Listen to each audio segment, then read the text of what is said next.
So, I've been sent this film by Scoutcrafter, by John Scoutcrafter, because he knows I like making things out of nuts and bolts. It looks like that's a sliding door, a lock for a sliding door. It looks really great. However, I haven't got a sliding door, but I can see how that could be easily adapted to a opening and closing door. It's just a mounting situation. Anyway, we'll having a go at that, won't we? We love having a go at that. We'll have a go at that. That's going to be, yeah, we'll have a bash at that, John. Yeah, we'll get that sorted. Next playtime in the shed will be one of those, probably scaled up. You know me, it's easier to do if it's bigger, so it'll be scaled up. Yeah, but yeah, wow, that looks fantastic. That does. Well, as you can see, we've been sent a film and a challenge from Scoutcrafter, or we've been sent a film which has turned into a challenge from Scoutcrafter to make a lock.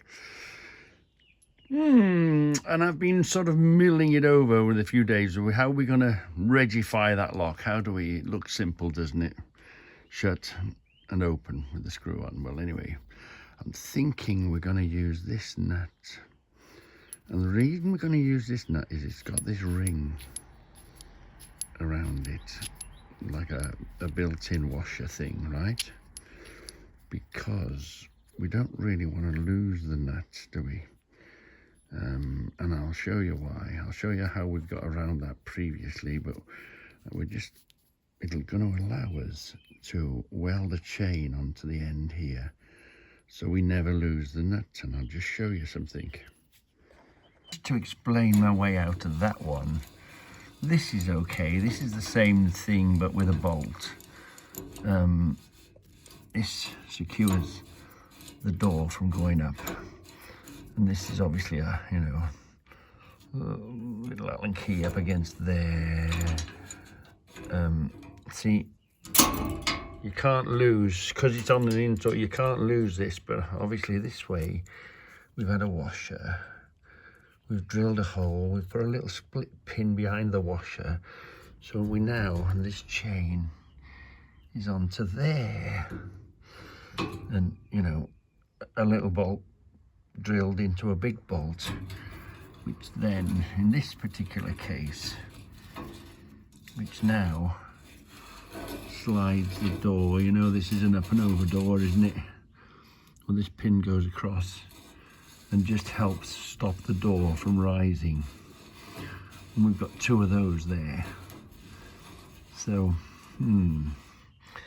so we want to find some way of hanging on to that nut so it doesn't get dropped, put down. You know what it's like in here. You put the nut down, you never see it again. So we're going to be using this nut, nice size. So the next thing to think about is we're going to have to build a double bluff into it. And what I mean by a double bluff is, I'll show you right now. You may or may not know about this one. Again, this is a Scoutcrafter inspired lock. But when it's a lock, not a lock, when it's a sneaky Reggie lock. So we put this in, because the only way you can get through this door is through that pipe. So we put this in. I'll show you the back of this in a minute. And it opens this keep here, look, but watch. We put this in. It doesn't operate. It should operate, but it's locked. The reason that's locked, it's got a secondary sneaky bolt up here. So you have to push this bolt up. Well, you have to hold that, and then you come back down here. And then, watch, it opens. Do you see? So we're going to have to build some sort of secondary and that's simply you know, you see this, don't you? You know this working. You can see this, you know how, you've seen this before, how it comes through, drops down and pushes that little bolt across. But we've also got this locking mechanism behind, so when it's shut, and this bolt goes down, look. This now cannot operate because it's jammed. Yeah. So we're going to have to build a second sneaky lock into it. So we want to do that, don't we? We want to put a second sneaky into it. And also, I'm just going to show you something again where it's obvious the two bolts come together and the nut goes on. So we want to build something that is, when it looks shut, it's open, and when it looks open, it's shut. And I'll explain that to you right now. Ordinarily, you put a key in and it opens the door. This key, this is the key, but this key doesn't open this door. You have to put this key in upside down, and that's what opens and shuts the door. So let me just show you something. So which means that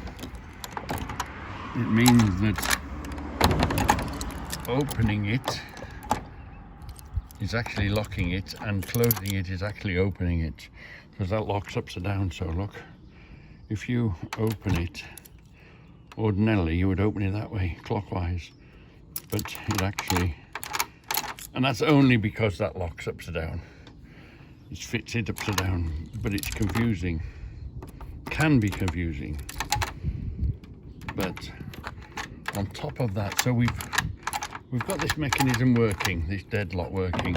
We figured that out, which is sort of fairly simple. But with Reggie's secret lock employed, even with that, it still doesn't work, because we've got a secondary secret. So this catches that. So this catches that door shut, okay? But on this door, we have a Reggie's secret, another Reggie's secret, which again is a sliding bolt. And you know what? The amount of times somebody's picking something up or doing something, and I say to them, I'll leave it open, but I'll leave this on like that, so it's not locked. So they come here, Reggie, how'd you open this damn door? Well, you get the bolt and you slide it across, dum-dum. Reggie, what bolt? Where?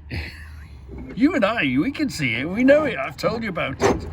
But if you don't know to slide this little bolt across here, which then opens and shuts this door, watch, shut this door like this, slide that across, and they're here and they're shaking and they're knocking. I said, just see where the bolt is, just do that with the bolt, and it opens the door, which is that there. So we're going to sort of put a double lock and a double bluff into it. So that's our aim today. And again, ordinarily to lock it, you would turn it this way, but this, you turn it that way. So, we're going to have fun today, aren't we? We're going to be thinking, planning today. And we're also going to do a push-pull. So say that's the edge of the door, and we're just at this planning and thinking stage. I think we might use a spanner even. So what's going to happen is when you push this one, I haven't really explained this really well, but when you push this one this way, which will make that go that way, which make this out. So actually pushing towards the door will withdraw the pin. And when you think you're withdrawing the pin, it will actually be shutting the pin. And if we make this close enough like this and we put it in a dibble, and we put it like this so that if you push it too much, it's locked, and if you pull it too much, it will lock. So we're going to have to put it in the middle where you'll neither have it fully open, you'll neither have it fully shut, and there'll be a middle place. But how do we disguise where the middle place is? Obviously we're not going to put an arrow, and this is the middle. Put the lock there, it'll open, so it'll be like this. But if you pull it too extremely backwards, it will push the top pin in, or if you pull it extremely open, that still goes by and locks it. So it's going to have to be in a middle place, but we're going to have to disguise where the middle is, aren't we? Depending on the length of this and the throw of that, and quite a bit to mess with. I know you computer boys would do it, but I'm not a computer boy. I'm a weld it and a bodge it and a make it, and oh, that doesn't work, cut it up, do it again, weld it, and then finally weld it when you're happy with it. So we've got quite a bit to do, quite a bit to think about. And we've got to mount it onto the door, which isn't actually a door. That film is a sliding door, and this is a door. But see the difference in thickness between, so it's not a flush fitting door. So that's not going to help us neither. So we've got quite a thing. We've got to figure this out somehow, haven't we? I'm thinking this will be here and the mechanism will be behind, or might even be a long way away. So as you know about this one, you operate it here, which is sort of the bottom half of the door, but that side of the door, it's operated down here. But if you follow the link, the link actually works the top of the door. Like remotely, won't it? So, we're gonna have to sort of maybe put that side of the door here, and then the bottom or the working part down here, or even the working part up here. It doesn't really matter. But we're definitely gonna have to come through the door, because the obvious side is going to be this side, and then the sneaky side is going to be behind here, isn't it? Through an elongated hole of some sort. It's going to be hidden. It's going to be something that you can't see. Yeah, that's going to be the fun of it. Just got to sort of think and put it there, and if it looks right, it will be right, and it will fit where it touches. Yeah, I'm quite tempted to do it down here maybe, and then remote it somewhere somehow. Robust enough that can take a push and a shove. Okay, it's a bit OTT, but I'm using what I got. I'm making what I've got. I wanted to come through with a small one, but it only fitted this, so we just put a smaller nut in there. I wanted that to operate this, so you just make it. It's going to be a Reggie invention, isn't it? Yeah.